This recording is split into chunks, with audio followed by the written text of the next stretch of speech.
My name is JD Bradley, and I've had a hell of a life that's given me a unique perspective and crazy stories that I share here.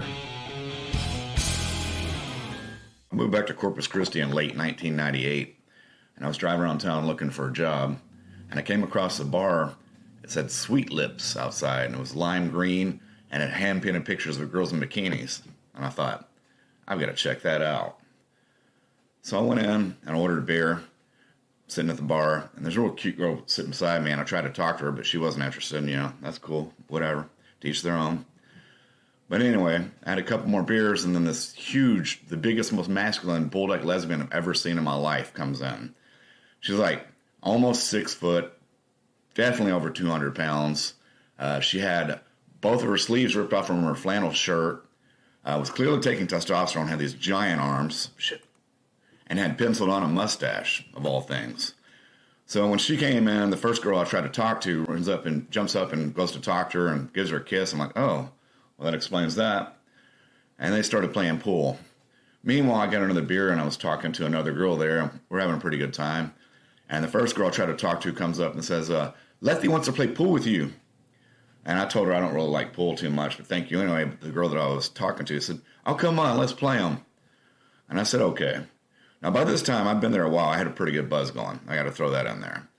But anyway, so we're getting ready to play pool, and I racked them, and Letty scratched on the brake and got really pissed off, made a big ugly grunting noise and whatever. So then she racked them, and I broke. And while I do generally suck at pool, this day I was on my game. I broke them, and I dropped, I think, like 3 solids, and then I dropped another one, and then it was the other girl's turn. When it was Letty's turn again, she fucked up again. She was like, fuck this game, which seemed kind of odd. She was pretty angry, but anyway. So we kept playing. We played a few games, and I said I was doing really good this day, and I'd been drinking.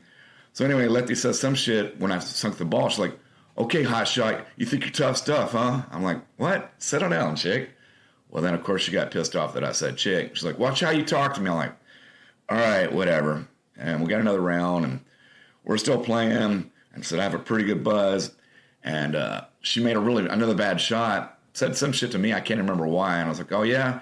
I said, watch your mouth, or I'll kick you in your nuts. Yes, I know I shouldn't have said that, but I had a pretty good buzz, and I was getting irritated with her.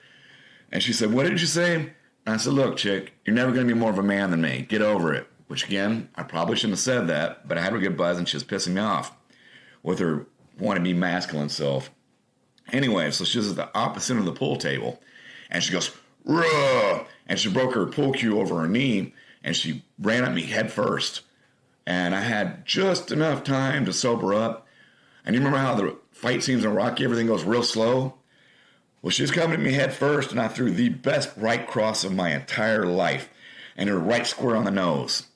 And she flew backwards with blood streaming from her nose, flew back, landed on her head, unconscious. At this point, it occurred to me, I didn't know anybody in this bar. It was an extremely hardcore, all Hispanic bar. Well, a couple black girls. And it'd probably be best for me to get the fuck out of there. So I tiptoed out and swore I would never return.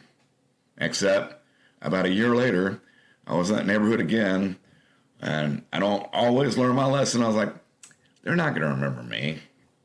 So I went back in and I ordered a beer. And I heard this girl say, it's that vato that knocked out Letty. And I set my beer down. I'm getting ready to go again, except for a girl runs up and hugged me and kissed my cheek and said, so she said, thank you. That bitch was fucking with everybody. Once you knocked her out, she never came back. So as it turns out, I didn't know it, but I've been the hero of the bar for like a year. And after that, I sure did keep going back. I loved that place. It was crazy. You never knew what was going to happen there.